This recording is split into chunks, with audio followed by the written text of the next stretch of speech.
7টার সময় ইফতারের অবহিত পরেই আমরা আমাদের যে ছোট বোন আসিয়া, যিনি ঢাকা মেডিকেলে মুমূর্ষু অবস্থায় আছেন, সেখানে আমরা আমাদের পক্ষ থেকে, এনসিপির পক্ষ থেকে আমরা তাদেরকে সহমর্মিতা জানানো এবং তাকে দেখতে এবং তাকে সেই সহানুভূতি এবং সেই সহানুভূতি জানানোর জন্য আমরা উপস্থিত থাকবো।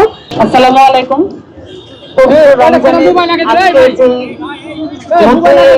রমজানের মধ্যে আমাদেরকে যেই বিক্ষোভ সমাবেশ করতে হচ্ছে, হয়তো আমরা একটা টেবিল টক বা একটা গোল টেবিলের মাধ্যমে আমরা হয়তো অনেক কথা বলতে পারতাম, কিন্তু আমাদের বিক্ষোভ সমাবেশটা করতেই হয়েছে। কারণ নারীর প্রতি সহিংসতা যেই পরিস্থিতি আমরা এই মুহূর্তে দেখছি বাংলাদেশে, সেটা কোনোভাবেই অভ্যুত্থানের সাথে সামিল নয়, অভ্যুত্থানের সাথে সামঞ্জস্যপূর্ণ নয়, বরঞ্চ বিরোধী। নারীর প্রতি সহিংসতা পরিপ্রেক্ষিতে আমরা যে নারী নিরাপত্তার কথা বলেছি, আমরা বারবার বলেছি সেটার সাথে নাগরিক নিরাপত্তার জড়িত থাকার অবস্থা রয়েছে। আমাদের দেশে নাগরিক নিরাপত্তা হুমকির সম্মুখীন, এই কারণেই নারী নিরাপত্তাও হুমকির সম্মুখীন হচ্ছে। নাগরিক হিসেবে আমাদের দেশের মানুষ যেই মর্যাদা পাওয়ার কথা, সেই মর্যাদা 53 বছরে কখনোই অর্জন করার জন্য কোনো পদক্ষেপ গ্রহণ করা হয় নাই। এবং বাংলাদেশে যেই রাষ্ট্র আধুনিক রাষ্ট্র হিসেবে বারবার পরিচিত করানোর চেষ্টা করা হয়েছে, কিন্তু আধুনিক রাষ্ট্রের যেই গুণাবলী থাকে, যেই মর্যাদা থাকে সে দেশের নাগরিকদের, সেই মর্যাদা কখনো আমাদেরকে পাইয়ে দেওয়ার চেষ্টা করা হয় নাই। বরঞ্চ এই মর্যাদাকে কিভাবে হানি করা যায়, সকল প্রতিষ্ঠানের মধ্য দিয়ে, সকল কাঠামোর মধ্য দিয়ে সেই প্রচেষ্টা করা হয়েছে। সেটার পরিপ্রেক্ষিতে আমরা যখন মাগুরায় 8 বছরের একটি নারী শিশুকে ধর্ষণের শিকার হতে দেখি, এবং সেটার পরিপ্রেক্ষিতে সেটার বিচার পাওয়ার জন্য আমাদেরকে এখনো রাস্তায় খেপিয়ে মরতে হয়, সেটাই বলে দেয় যে অভ্যুত্থানে যে ফ্যাসিস্ট কাঠামোর বিলোপের কথা আমরা বলেছিলাম, সেই ফ্যাসিস্ট কাঠামো এখনো বিলোপ হয় নাই। আমাদেরকে এই কাঠামো বিলোপের জন্য ধারাবাহিক লড়াইয়ের প্রয়োজন আছে, এবং এই ধারাবাহিক লড়াইয়ের মধ্যে আমাদের নারীরা সংযত আছেন এবং আমাদেরকে অসংযত হতে বাধ্য করবেন না। আমরা মনে করি নাগরিক মর্যাদার সাথে নারীর মর্যাদা এবং নারীর নিরাপত্তা জড়িত করে এটাকে আইনগতভাবে স্ট্যাবলিশ করা হোক, আইনগতভাবে এটাকে প্রতিষ্ঠা করা হোক।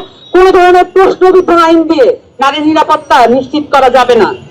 নতুন করে আইনগুলোকে ঢালাওভাবে সাজাতে হবে, যাতে করে বাংলাদেশের মানুষের জন্য, বাংলাদেশের নারীদের জন্য, বাংলাদেশের প্রান্তিক জনগোষ্ঠীর জন্য, বাংলাদেশের দলিত হরিজনদের জন্য আমরা সার্বক্ষণিক নিরাপত্তার ব্যবস্থা করতে পারি। এ কারণে আমাদের যেই ধারাবাহিক সংগ্রাম আছে, নারীদের যে ধারাবাহিক সংগ্রাম আছে, সেটাকে অস্বীকার করার কোনো উপায় নাই।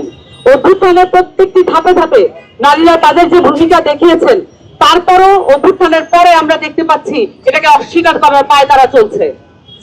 নারীদের ভূমিকা শুধুমাত্র নারীদেরকেই বলতে হবে, এই জায়গা থেকে আমাদেরকে সরে আসতে হবে। আমাদেরকে অবশ্যই দেখতে হবে আমাদের পুরুষ সহযোদ্ধারা এবং আমাদেরকে সহ নাগরিক যারা আছেন পুরুষ, তাদের জায়গা থেকে আমাদেরকে দেখতে পারতে হবে তারা কি ধরনের উদ্যোগ গ্রহণ করেন, এবং সেই সাথে রাষ্ট্রীয় কাঠামোর জায়গা থেকে আমাদেরকে সজাগ এবং সচেষ্ট থাকতে হবে যাতে এই কাঠামো আমাদের সাথে প্রতারণামূলক আর কোনো আচরণ করতে না পারে।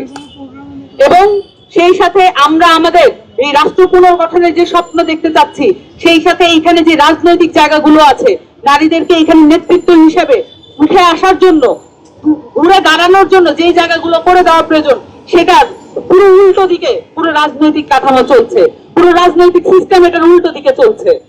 আমাদের নারী নেতৃত্ব তৈরি করার জন্য সংরক্ষিত আসন কোনো ধরনের ভূমিকা রাখবে না। তবে সংরক্ষিত আসনে যে ভূমিকাগুলো আছে, সেটাকে কিভাবে ইলেকটোরাল জায়গা থেকে আমরা ধারণ করতে পারি বা আমরা সেই জায়গায় যেতে পারি, সেখান থেকে আমাদেরকে চিন্তা করতে হবে। এবং সর্বোপরি আমাদের রাজনৈতিক, সামাজিক এবং রাষ্ট্রীয় জায়গা থেকে নারীদের নিরাপত্তা, নারীদের সুযোগ এবং নারীদের নেতৃত্ব তৈরি করার জন্য যেই পদক্ষেপ নেওয়া প্রয়োজন আশু গতিতে, সেই পদক্ষেপ নেওয়ার জন্য উদ্যোগী হতে হবে। এখানে যে নারী কমিশন গঠন করা হয়েছে, আমরা দ্রুততম সময়ের মধ্যে নারী কমিশনের প্রপোজাল গুলো দেখতে চাই, এবং সেই সাথে নারী কমিশনে যাতে রাজনৈতিক দলগুলোর প্রপোজালও আমরা ওপেনলি দেখতে চাই যে নারীদের প্রতি তাদের দৃষ্টিভঙ্গি কি, এটা তাদেরকে পরিষ্কার করতে হবে। সকলকে ধন্যবাদ। আমাদের বিক্ষোভ সমাবেশ এখানেই সমাপ্ত ঘোষণা